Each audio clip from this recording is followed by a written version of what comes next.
I messed up and I'm gonna own it. A while back, one of my subscribers sent me a video about rewriting Naruto, and it had hours of runtime. I thought to myself, how arrogant can you be to make hour-long videos of rewriting a great story? Then I looked at myself and realized that I also had hours of runtime rewriting Naruto.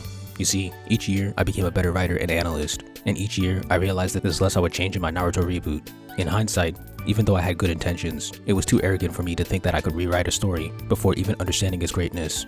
I was too susceptible to the dumb opinions of the masses and believed in all the problems they whined about.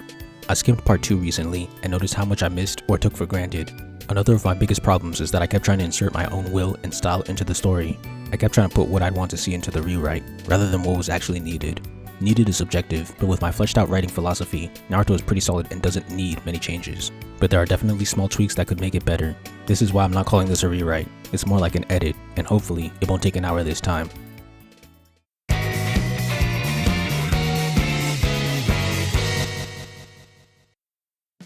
In this video, I'll be going over the changes I'd make to part 1 and explaining each of them. I'll start with the prologue Land of Waves arc. The first change is to change chapters 2 and 3 to be more battle focused, like Hero Academia and Black Clover. That's more character development for me, because you never would have heard past Yume letting Naruto take inspiration from MHA or BC.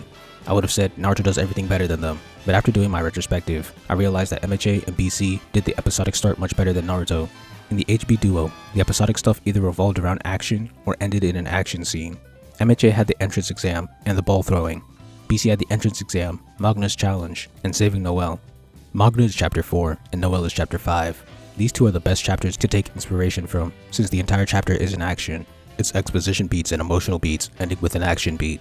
With this in mind, chapter 2 with Konohamaru and chapter 3 with Sasuke and Sakura could still retain their themes, but they just have to end with an action scene. Like in 4 and 5, the action scene doesn't have to be a fight, but it does have to include their powers. 4 had Magna throw a fireball at Asta, 5 had Asta free Noelle from her water dome. The specific details of the action scenes don't matter, but what does is that it lines up with the theme of the arc. Let me give examples. When Deku saved Ochako in the climax, he did so at his own expense, establishing the theme, you should help others even at your own expense. When Deku threw the ball by using his quirk well, it established the theme, work smart.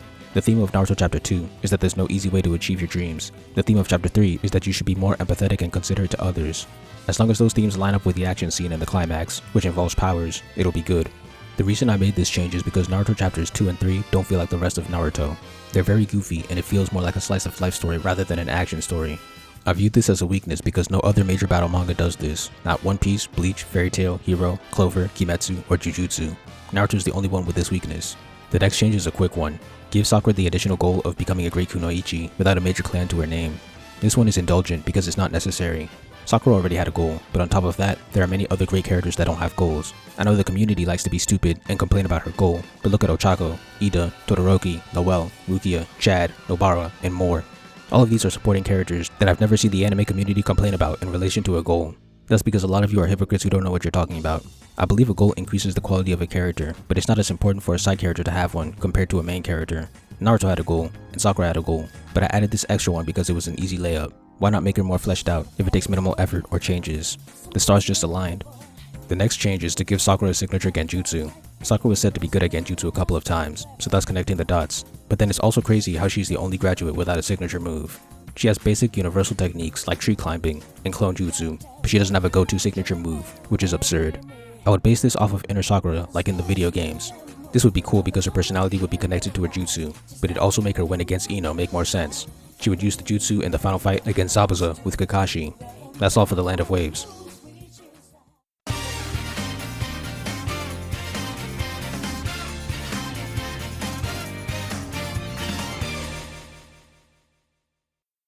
Now the Chunin Exams. The first change is to make Sakura improve her genjutsu to the point where she can activate it automatically. This could even be done as a conscious effort to counter Ino, her rival. Again, this change is to make the outcome of their fight feel less like a Deus Ex Machina. It also turns that interesting moment of inner Sakura fighting into a recurring concept. The second change is to show Tenten vs Temari. The reason is that Team Guy were hyped up as the older kids who had more experience. Both Neji and Lee got to live up to that, but Tenten didn't because her fight was skipped. Her fight against Temari should make her look as competent as Neji and Lee, but she gets outclassed by the superior Temari, just like Lee vs Gaara.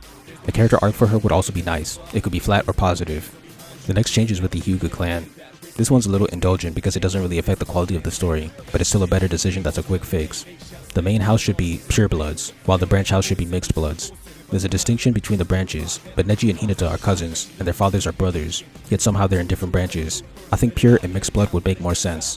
The mixed blood would also explain why the branch family would have less potential, and it would make Neji learning rotation and 8 trigrams even cooler. The last change for this arc is to make Gaara's Jinchuriki transformation consistent with the future iterations.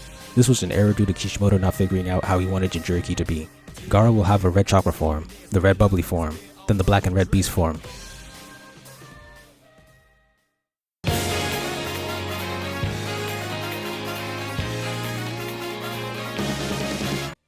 Next up, search for Tsunade. The first change is that Kurenai vs Itachi and Asuma vs Kisame will be extended into epic battles showing off their prowess. Since Kurenai never fights again, and Asuma only has one more fight, why not give them a chance to go all out? Again, this is indulgent, but it's another quick fix. It's a tap-in. Also, the argument of Kurenai using Genjutsu against Itachi being stupid is stupid. If her specialty is Genjutsu, then she's gonna try to use Genjutsu. You wanted her to give up and run away? The idiocy in the community is crazy. The second change will be that Kakashi uses Kamui against Itachi at some point in the fight. Kakashi got the Mangekyo after he killed Rin, so why wouldn't he use it in his most dangerous fight yet? The reason is that Kishimoto retconned the Mangekyo into Kakashi's backstory, so I'm just keeping it consistent so that retcon doesn't have to happen. This is indulgent too, because it doesn't affect the story that much, but it's nice to have continuity. Finally, the Sasuke Recovery arc. The only changes are related to Kiba and Akamaru versus Sakon and Ukon. Sakon and Ukon need to be given more powers so that Kiba can have a cooler fight, because the reason his fight was so lame is because he had to be nerfed to fight on his opponent's level. Their moveset basically amounted to being able to use one shadow clone. They had no powerful attacks. They could have some elemental ninjutsu added to their arsenal, or some new unique move, but it has to be something physical and flashy to match Kiba's style. If you look at the other fights, Choji vs Jirobo was basically a mirror match. Neji vs Kidomaru was a two-way hard counter fight. Neji's Gentle Fist was the only one that could deal with the webs, but Kidomaru also had the tools to beat Neji. However, Neji came out on top through creativity. Shikamaru vs Toyuya was a mind battle on both sides. Lee vs Kimimaro was a close-range physical battle on both sides. What was Kiba vs the twins? Nonsense. It either needs to be akin to a mirror match, or it needs to be a hard counter match, where the twins have a hard counter ability to Kiba's moveset. A mirror match is easier to write. Also, Kiba should be given a character arc, either positive or flat. I know that he already has a flat character arc of almost abandoning Akamaru, but then deciding not to, but it was too short-lived. Either this needs to be elaborated on, or he needs to be given a new arc.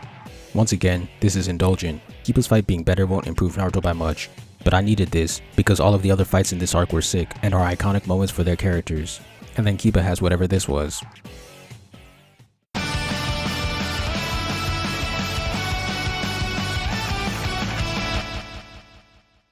Those are the changes I'd make to part 1. As you can see, not a lot because part 1 was already really good. When I made my reboot, I was removing iconic and epic moments, removing themes, trying to micromanage the power system, adding arcs, and a whole lot of other nonsense.